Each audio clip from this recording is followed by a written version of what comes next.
Good morning, good afternoon, good evening, wherever you are in the world. Welcome to FPL Don't Panic. And for you, those of you, a few of you, not too many at this point in time, do tune in.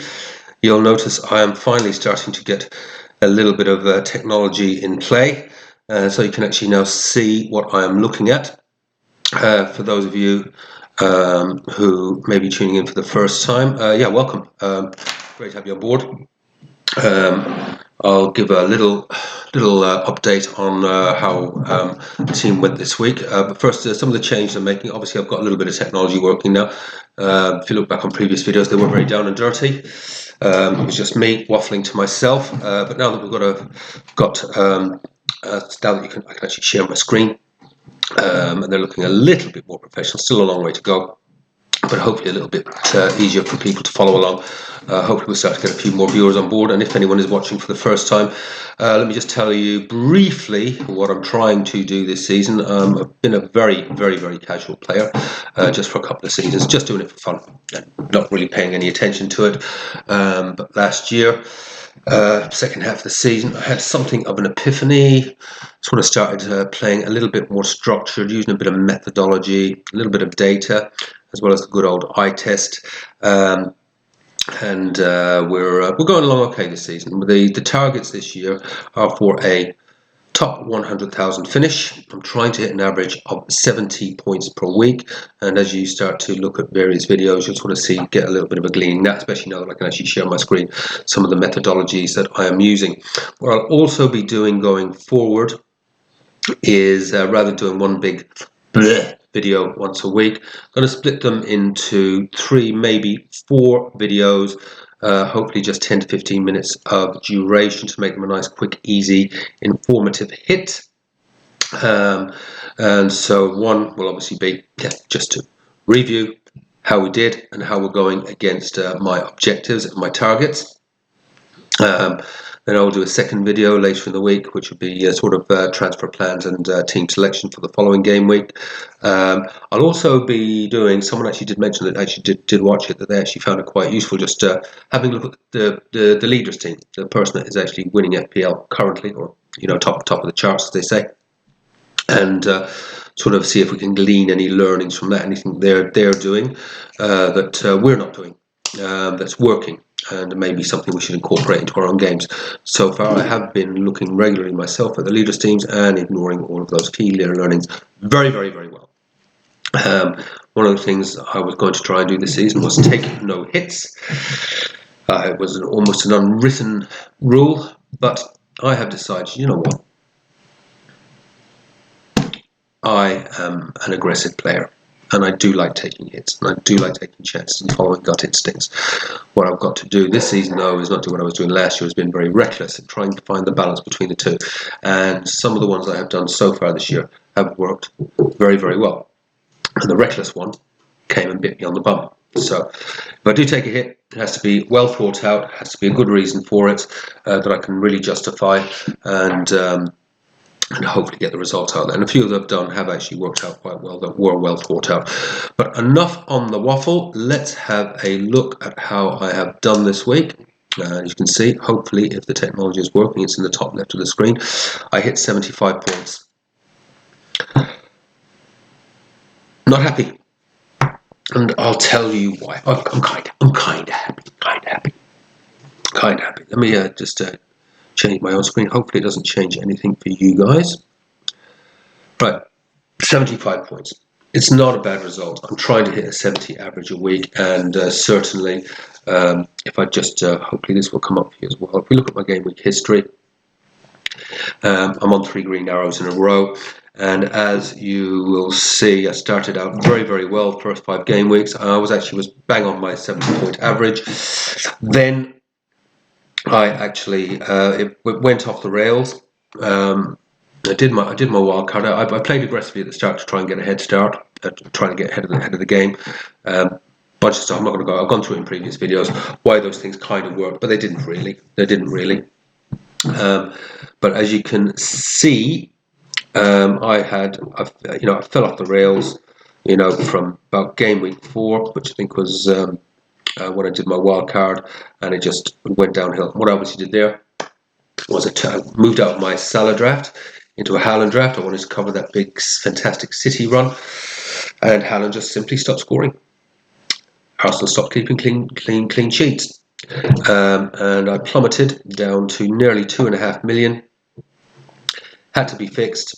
So over the game week 9 and 10, I took 12 points in hits, and as you can see, I'm now up to 661,936.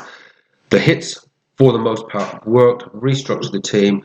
I'm starting to get, even last week, which wasn't a great score, I still managed to get a small green arrow, but I've had a couple of significant jumps, which has really helped my game week rank. And the thing is, it could have actually been so much better. As I go through this last game week, we'll go back to the last game week. As you can see, 75, which is great.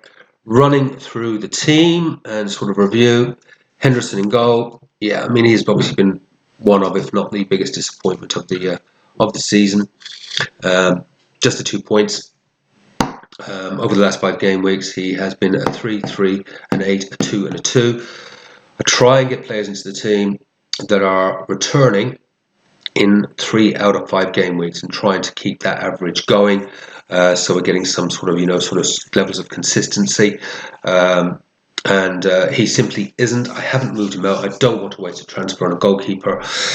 I keep expecting him to come good, but the disappointment of Henderson is doubled this week because, of course, I had Fabianski on the bench, and I did give some serious thought to playing him, and I didn't.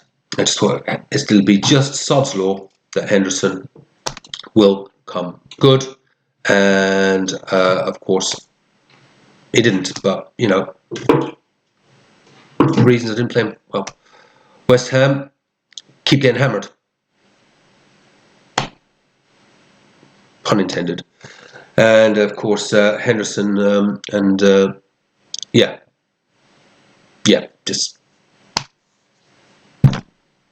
just awful, just awful. Anyway, it is what it is, and that's sort of course, and Everton can't score for toffee. That one I did at 10. But what can you say? What can you say, really? It is what it is. It is what it is. Okay, so that'd be disappointment number 1. Gvardiol, disappointment number 2. Wow, I just don't. What is wrong with City? What is wrong with City? I think there's a number of reasons. I mean, Rodri missing, it is obviously a big factor. I mean, City just don't lose games when Rodri is playing. But they certainly, even when he isn't playing, they don't lose the percentage or concede the amount of goals that they're conceding at the moment, even when he hasn't been playing, because he's been injured for them in the past. Some says trouble at Millet City. I wonder, is it anything to do with these charges? Do they know something we don't? I don't know. It just seems to be something's not right. City, to be fair, don't normally start the season. They're strong finishers. They don't normally start seasons that well, but not as badly as this one. They're usually just a little bit off the pace. We've seen, Arsenal have been in front of them the last couple of seasons going into Christmas, and then City just blow everyone out of water then post-Christmas and pretty much win every game. May happen again this year. Gvardiol, to be fair, has been doing well for me since I brought him in. It's 1, 10, 9, 7, 1. So that's 3 returns in 5. So he still hitting his averages.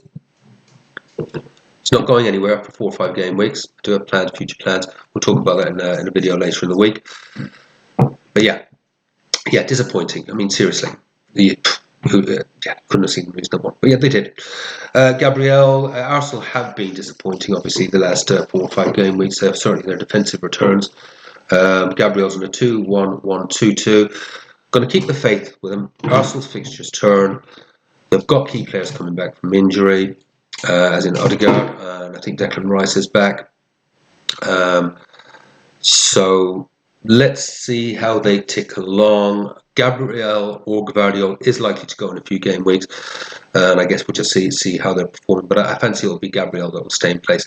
Nori, excuse me, my transfer in this week. Very, very happy. Didn't expect a clean sheet. It was more for an attacking return. He's low cost, keeps returning. He's on a 9-1-6-1-6. Seems to be like a home away sort of thing going on for him. I've got some great rotation options now on my bench, and I'll talk about my transfer plans and what I've done in my next video. But he's going to be a fantastic rotation with the other defenders that I've got over the next 4 to 5 game weeks. Very, very happy with him. Nothing to see there. Transfer that just absolutely worked. I took out Greaves. It was actually Greaves that I took out, who'd been sitting on my bench injured for weeks. One of the things I'm trying to do is strengthen that bench for the upcoming fixture glut post international break as we roll into Christmas. I think a strong bench is going to be important. Moving to I'll talk about the players that did come in for me, as in Mo Salah.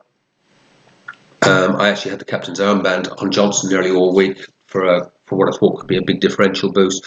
Bottled it at the last minute. Thank God I did, because we can see what happened with Johnson. But yeah, Salah, yeah, fantastic. I mean, he's been just absolutely superb.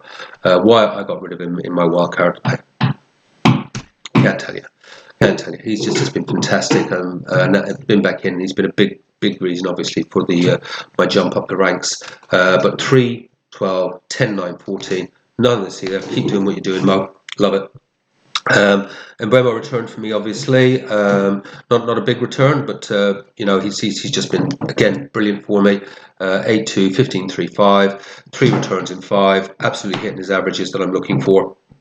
So if you want an understanding, I try to achieve a 5-point average out of my defenders per game week, 6 points on my midfielders, and 7 points on my strikers as an average.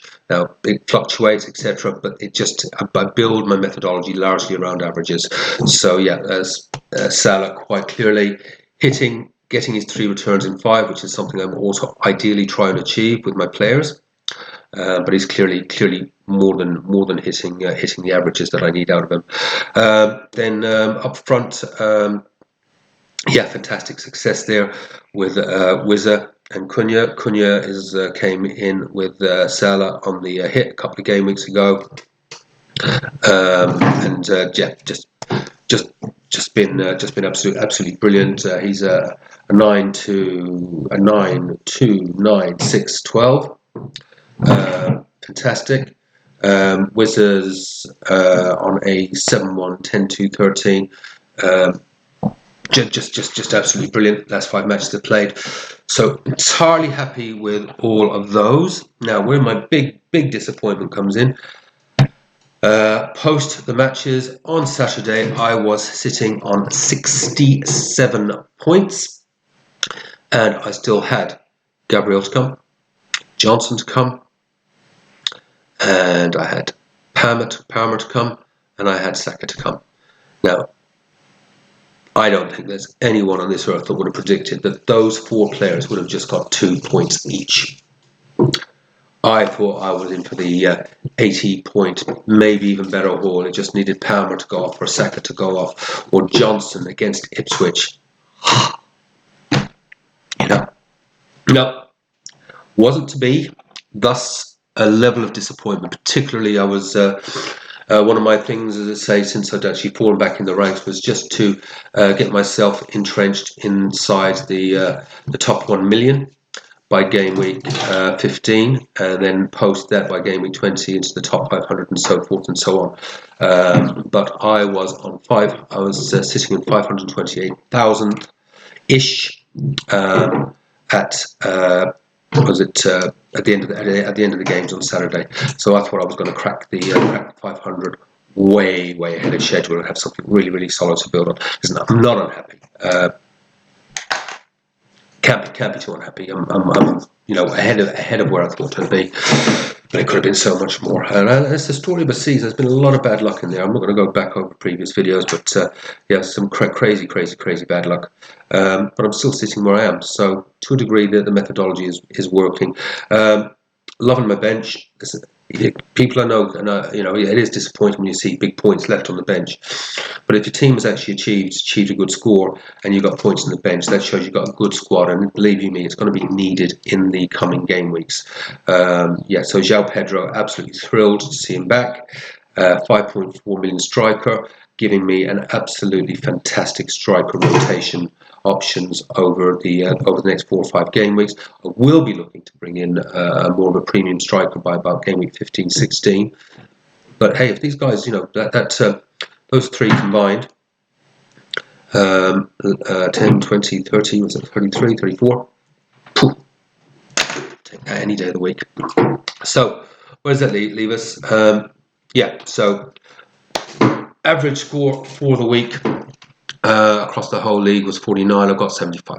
Absolutely happy. A game week rank of 437. It was at 128,000, by the way, by the end of Saturday. 437. Any finishes in that sort of region, they're good. It means you're definitely going to be climbing that ladder, getting good solid green arrows. The leaders average. If we actually just look at overall, you can see I'm in a lot of leagues. It's really useful to sort of tracking things. The overall leader is sitting on 827 at the moment. So I'm not going to review his team. But again, one of the things I'd like to track is the average points of whoever's actually leading at the moment.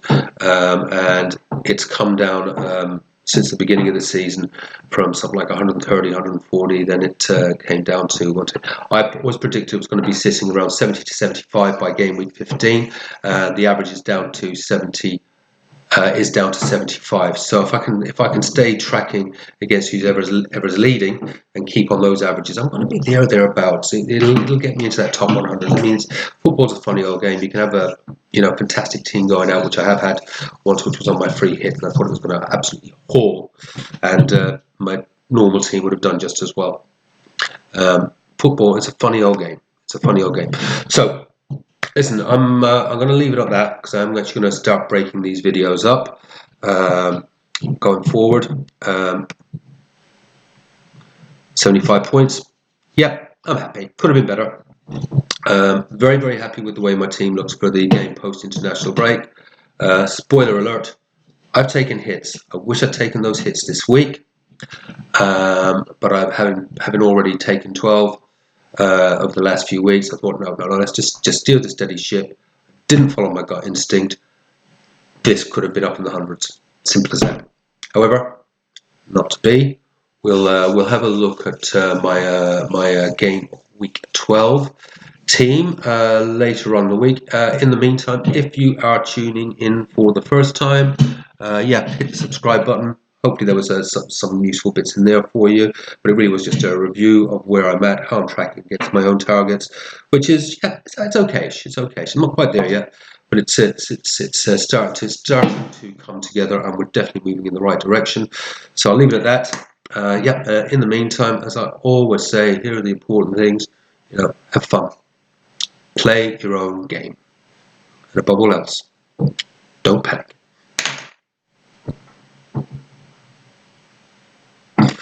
And I believe my turtle may have been entertaining you behind my back.